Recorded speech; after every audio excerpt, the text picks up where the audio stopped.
ನಾನು ರೈತ ಮುಖಂಡರು ಮಂಜೇಗೌಡರ ಹತ್ರ ಕೆಲವೊಂದಿಷ್ಟು ವಿಚಾರಗಳನ್ನ ಹಂಚಿಕೊಳ್ತೀನಿ. ಮಂಜೇಗೌಡ್ರೆ, ಈಗ ನಮಗೆ ಅಲ್ಲಿ ಎಷ್ಟು TMC ನೀರು ಬರುತ್ತೆ ತುಮಕೂರಿಗೆ ಮತ್ತು ಕುಣಿಗಲ್ಗೆ ಎಷ್ಟು ಹೋಗುತ್ತೆ ಅದೆಲ್ಲದರ ಬಗ್ಗೆ ನಾವು ಅಧ್ಯಯನವನ್ನು ಮಾಡಿದ್ದೇವೆ.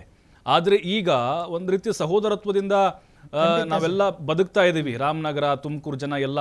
ಆದರೆ ಈಗ ಕುಣಿಗಲ್ ತಗೊಂಡು ಹೋಗ್ಬಿಡ್ತಾರೆ, ಮಾಗಡಿಗೆ ಹರಿಸ್ಬಿಡ್ತಾರಂತೆ, ಓಪನ್ ಕೆನಾಲ್ ಬೇಡವಂತೆ, ಪೈಪ್ಲೈನ್ ಮೂಲಕ ಯಾಕೆ ಹೋಗ್ತಿದೆ, ಈ ರೀತಿ ದೊಡ್ಡ ಮಟ್ಟದ ಹೋರಾಟಕ್ಕೆ ಯಾಕೆ ಇದು ಕಾರಣ ಆಯಿತು?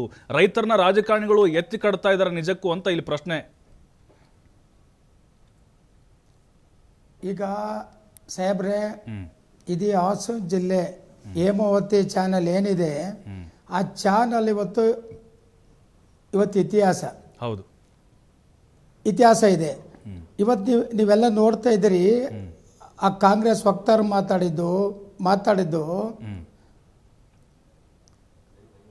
ಇವತ್ತು ಕುಣಗಲು ತಾಲೂಕಿಗೆ 24 TMC ನೀರು ಕೊಡ್ತಾ ಇದೀವಿ. ಈ ಕಡೆಯಿಂದ ಮಂಡ್ಯ ಜಿಲ್ಲೆಗೆ 13 TMC, ಇಡೀ ಇತ್ತಲಿಂದ ಹಾಸನ ಜಿಲ್ಲೆಗೆ ಬರೀ 7 TMC ನೀರು ಹಂಚ್ಕೊತಾ ಇದೀವಿ. ಮಾತಾಡ್ತಾ ಹೋಗಿ ಗೌಡ್ರೆ. ಆ 7 TMCನ 7 ತಾಲೂಕು ರೈತರು ಹಂಚ್ಕೋಬೇಕು. ಅದರಲ್ಲಿ ಸರ್ ಇವತ್ತು ರಾಜಕಾರಣ ರೈತರನ್ನ ಸರಣಹೋಮ ಯಾಕೆ ಮಾಡ್ತಿದ್ದಾರೆ ಅಂದ್ರೆ, ಇವತ್ತು ಮನಶಾಸ್ತ್ರ ಮಾಡಿದ್ದಾರೆ. ಯಾಕೆ ಕೇಳ್ತೀವಿ ಅಂದರೆ, ಈಗಾಗಲೇ ಏನು ನಮ್ಮ ರೈತರು ಇಡೀ ಜಾಗನ ಕೊಟ್ಟಿದ್ದೀವಿ, ನಾವು ಚಾನಲ್ ಕೊಟ್ಟಿದ್ದೀವಿ. ಇವತ್ತು ಇಡೀ ಗೊರೂರಿಂದ ಏನಿವತ್ತು ನಮಗೆ ಚಾನಲ್ ಏನು ಅರ್ಧ ಹೋಗ್ತಿತ್ತು, ನಿಮಗೆ ಗೊತ್ತಿರ್ಬೋದು, LNTಗೆ ಕೊಟ್ಟು ಹಾಸನ ಜಿಲ್ಲೆ ರೈತರನ್ನ ಮನಶಾಸ್ತ್ರ ಮಾಡ್ಸಾಕಿರೋ ರಾಜಕಾರಣದರು ಎಲ್ಲ ವಿರೋಧ ಪಕ್ಷದಲ್ಲಿ ಆಡಳಿತ ಪಕ್ಷದಲ್ಲಿ ಯಾಕೆ ಯಾವ್ದು LNT ಕೊಟ್ಟು ಏನು ನಮ್ಮದು ಚಾನೆಲ್ಗೆ ಆ ಕಡೆನೂ ಕಾಂಕ್ರೀಟ್ ಹಾಕಿ, ಈ ಕಡೆನೂ ಕಾಂಕ್ರೀಟ್ ಹಾಕಿ, ಕೆಳಗಡೆನೂ ಕಾಂಕ್ರೀಟ್ ಹಾಕಿ ಅಂತರ್ಜಲನ ಹಾಳು ಮಾಡಿ ರೈತರಿಗೆ ವಿಷನ ಕೊಡಿಸಿದ್ರು ಇವರು ರಾಜಕಾರಣದವರು. ಯಾಕೆಂದ್ರೆ ನೇರಾಗಿ ಅಂತರ್ಜಲ ಇದ್ರೆ ಈ ಕಡೆಯಿಂದ 15 ಕಿಲೋಮೀಟರ್ ನಮ್ಗೆ ಅಂತರ್ಜಲ ಸಿಗುತ್ತೆ, ಈ ಕಡೆ 15 ಕಿಲೋಮೀಟರ್, ಕೆಳಗಡೆ 15 ಕಿಲೋಮೀಟರ್ ಹೋಗುತ್ತೆ ನೀರು. ಇವತ್ತು ಇಡೀ ತುಮಕೂರು DC ಆಫೀಸಲ್ಲಿ ಎಲ್ಲ DC ಸಭೆಯಲ್ಲಿ ಮಾತಾಡಿದ್ದು, ಇವತ್ತು ರೈತರಿಗೆ ಮನಶಾಸ್ತ್ರ ಮಾಡ್ತಾ ಇದ್ದೀರಿ, ಈ ಕಾಂಕ್ರೀಟ್ನ ಹಾಕ್ಬೇಡಿ ಅಂತು ಕೋಟಿ ಒಡೆಯಕ್ಕೋಸ್ಕರ ರೈತರನ್ನ ಹಾಳು ಮಾಡಿದ್ರು. ಇವತ್ತು ಅದೇ ಕೆಲಸನ ತುಮಕೂರು ರೈತರಿಗೆ ಇವತ್ತು ಚಾನೆಲ್ ಅಲ್ದಲೆ ಏನು ಇವರು ಪೈಪ್ ಮುಖಾಂತರ ಹೋದ್ರೆ ಯಾವ ರೈತರಿಗೂ ಅನುಕೂಲ ಇಲ್ಲ, ಯಾವ ಕೆರೆ ಕಟ್ಟೆಗಳಿಗೂ ಅನುಕೂಲ ಇಲ್ಲ, ಯಾವ ದನ ಅಕ್ಕಿ ಪಕ್ಷಿಗಳಿಗೆ ಕುಡಿಯೋಕ್ಕಾಗಲ್ಲ.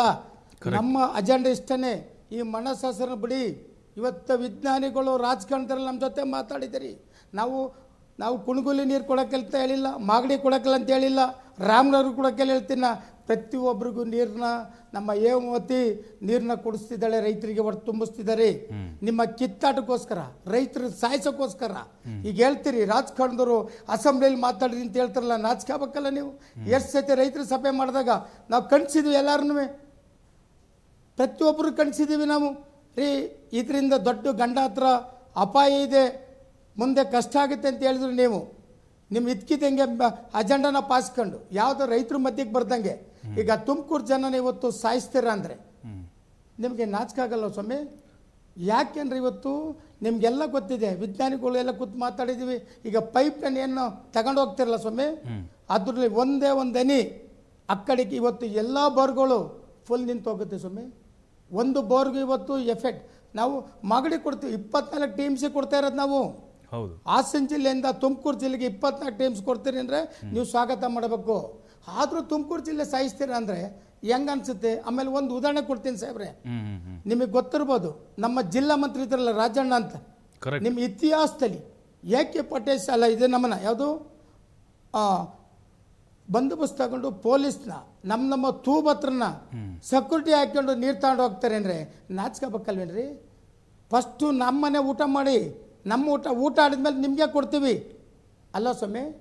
ನಮ್ಮ ಟ್ಯೂಬ್ನ ಪೊಲೀಸ್ ಹಾಕೊಂಡು ನೀರು ತಗೊಂಡು ಹೋಗ್ತೀರ ಅಂದ್ರೆ ಅಲ್ಲ ಸರ್. ಈಗ ಗೌಡ್ರೆ, ನಿಮ್ಮ ವಿರೋಧ ಇರೋದೀಗ ಈಗ ಓಪನ್ ಕೆನಲ್ ಇದೆ ಅಲ್ವಾ, ಅದ್ರ ಮೂಲಕ ನೀರು ಹೋಗ್ತಾ ಇದೆ ಅಂದ್ರೆ ಈಗ ಪೈಪ್ಲೈನ್ ಮೂಲಕ ನೀರು ಹೋಗೋದು ಬೇಡ ಅಂತ ಅರ್ಥ. ಸಾಧ್ಯ ಇಲ್ಲ ಸರ್. ಇಡೀ ರಾಜ್ಯದ ಜನ ನಾವಿವತ್ತು ತುಮಕೂರಿಗೆ ಬರ್ತೀವಿ, ಅದ್ರೆರಡು ಮಾತೇ ಇಲ್ಲ. ಯಾಕೆಂದ್ರೆ ಇವತ್ತು ಹೇಮಾವತಿಯಿಂದನೇ ಈಗ ನಮ್ದ ಉದಾಹರಣೆ, ಬರೀ ಸಿಮೆಂಟ್ ಏನು 2 ಕಡೆನೂ 3 ಕಡೆನೂ ಏನೋ ತಾಪೆ ಹಾಕಿದ್ರು, ಒಂದನಿ ಅಂತರ್ಜಾಲ ಇಲ್ಲ, ಒಂದೇ ಒಂದನಿ. ಇವತ್ತು ನಾವು ಏನು ಮಾಡ್ತಾ ಇದ್ವಿ ಅಂತ ಸರ್ಕಾರಕ್ಕೆಲ್ಲ ಎಚ್ಚರಿಕೆ ಕೊಟ್ಟಿದ್ದೀವಿ, ಉತ್ತರ ಕೊಟ್ಟಿದ್ದೀವಿ. ಬರೀ ಸಿಮೆಂಟ್ ಹಾಕಿದ್ಗೆ ಯಾವ ಮಟ್ಟಕ್ಕೆ ಅನುಭವಿಸ್ತು ಅಂತ. ಆಮೇಲೆ ಒಂದೇ ಒಂದು ವರ್ಷ ಬರಗಾಲ ಬಂದದಕ್ಕೆ ಎಲ್ಲ ನಮ್ಮ ಭಾಗದ್ದು ಹಾಸನ ಜಿಲ್ಲೆ ಹೇಮಾವತಿ ಭಾಗದ ಏನಿದ್ದೇವೆ ಬೋರ್ಗಳು ಒಂದು ಓಡ್ನಲ್ಲ, ಒಂದೇ ನೀರು ಬರಲಿಲ್ಲ.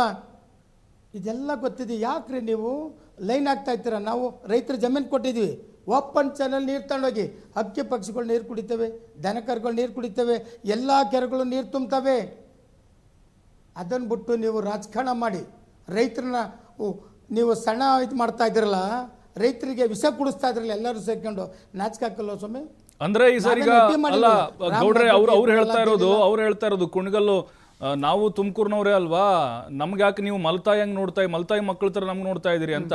ಮತ್ತ ಅಲ್ಲಿಂದ ಮಾಗಡಿ ಅಲ್ಲಿ ರೈತರಿದಾರಲ್ವಾ, ಅವ್ರಿಗೂ ಅನುಕೂಲ ಆಗ್ಲಿ ಅಂತ ಹೇಳಿ. ಸರ್ ಮಾಗಡಿ ಕೊಡ್ತೀವಿ ನೀರು, ಯಾವ್ದೋ ಖಂಡಿತ ಇಲ್ಲ ಅನ್ನಲ್ಲ, ಮಾಗಡಿ ರಾಮನಗರ ಕೊಡ್ತೀವಿ. ನೀವು ಓಪನ್ ಚಾನಲ್ ತಗೊಂಡೋಗಿ ನೀರು ಸರ್, ಓಪನ್ ಚಾನಲ್ ತಗೊಂಡೋಗಿ ಎಲ್ಲರಿಗೂ ಸಿಗುತ್ತೆ ನೀರು. ನೋಡಿ ಸರ್, ಇವತ್ತು ಇಡೀ ರಾಜ್ಯದಲ್ಲಿ 2 ಬಾರಿ ನಮ್ಮ ಚಾನಲ್ ತುಂಬಿದ್ರೆ, ಯಾವುದು ನಮ್ಮ ಗೊರಡು ತುಂಬಿದ್ರೆ ವರ್ಷಕ್ಕೆ 2 ಬಾರಿ ಎಂಟೈರ್ ಎಲ್ಲ ತಾಲೂಕು ಕೆರೆಗಳಿಗೆ ನೀರು ತುಂಬಿಸ್ಬೋದು ಇವರು. ಎಲ್ಲ ಕೆರೆಗಳಿಗೂ ತುಂಬ್ಕೋತವೆ. ಆಮೇಲೆ ನೀರನ್ನ ನಮ್ಮಲ್ಲೂ ಸಹ ತುಂಬಿಕೊಂಡು ರಾತ್ರಿ ಮೈಸೂರು ಡ್ಯಾಮಲ್ಲಿ ಕನ್ಯಾಮಡಿ ನೀರಿಲ್ಲ ಅಂದರೆ ರಾತ್ರಿ ಹೊತ್ತು ಇಲ್ಲಿ ನಮ್ಮ ಗೊರರಿಂದ ನೀರು ಕೊಡ್ತೀವಿ, ಅಲ್ಲಿಂದ ತಮಿಳ್ನಾಡಿಗೆ ಹೋಗುತ್ತೆ. ನಾಚಿಕೆ ಹಾಕಲ್ಲ ನಿಮಗೆ? ಅಲ್ಲ ಗೌಡ್ರೆ, ಈಗ ಈ ರಾಜಕಾರಣಿಗಳ ತರ ನೀವೇನಾದ್ರೂ ಹಾಸನದ ರೈತರು ಇವ್ರ ತರ ಮಾಡಿದ್ರೆ ತುಮಕೂರಿಗೆ ನೀರೇ ಬರ್ತಾ ಇರ್ಲಿಲ್ಲ ಅಂತ ಅಲ್ವಾ? ಸರ್ ಖಂಡಿತ. ನಾವು ರಾಜಣ್ಣ ಯಾವಾಗ 144 ಜಾರಿ ಮಾಡ್ಕೊಂಡು ಎಲ್ಲ ತೊಬ್ಬಿ ಪೊಲೀಸ್ ಆಗ್ತೋ ಒಂದು ಕರೆ ಕೊಟ್ಟು ಎಲ್ಲ ಡೋಮನ್ನು ಹೊಡೆದು ಬಿಸಾಕ್ತೀನಿ, ಬನ್ನಿ ತಾಕತ್ತಿರಿ ಅಂತ ಹೇಳಿದ್ದು. ನಾವೇನಾದ್ರು ಮನಸ್ಸು ಪಟ್ಟರೆ ಯಾರೂ ನೀರು ಕುಡಿಯಲ್ಲ. ಯಾಕೆಂದ್ರೆ ರಾಜ್ಯದ ರೈತರು ನಮಗೆ ಕುಣಗ್ಲು ಬೇರಲ್ಲ, ಮಾಗಡಿ ಬೇರಲ್ಲ, ರಾಮನಗರ ಬೇರಲ್ಲ, ಹಾಸನ ಜಿಲ್ಲೆ ಬೇರಲ್ಲ. ಇದು ಎಚ್ಚರಿಕೆ ಕೆಲಸ ಮಾಡಬೇಕು ಸರ್ಕಾರಗಳು, ನೀವು ಅಧಿಕಾರಿಗಳು, ಸರ್ಕಾರಗಳು. ಎಸ್ ಗೌಡ್ರೆ ಮತ್ತೆ ನಿಮ್ಮ ಹತ್ರ ಬರ್ತೀನಿ ಒಂದು ಬ್ರೇಕ್ನ ಸಮಯ ಇದೆ. ಬ್ರೇಕ್ ಇರುತ್ತೆ, ಬ್ರೇಕ್ ಆದ್ಮೇಲೆ ಅಖಾಡ ಮತ್ತೆ ಖಂಡಿತ ಸರ್ ಇದು ಖಂಡಿಸ್ತೀವಿ.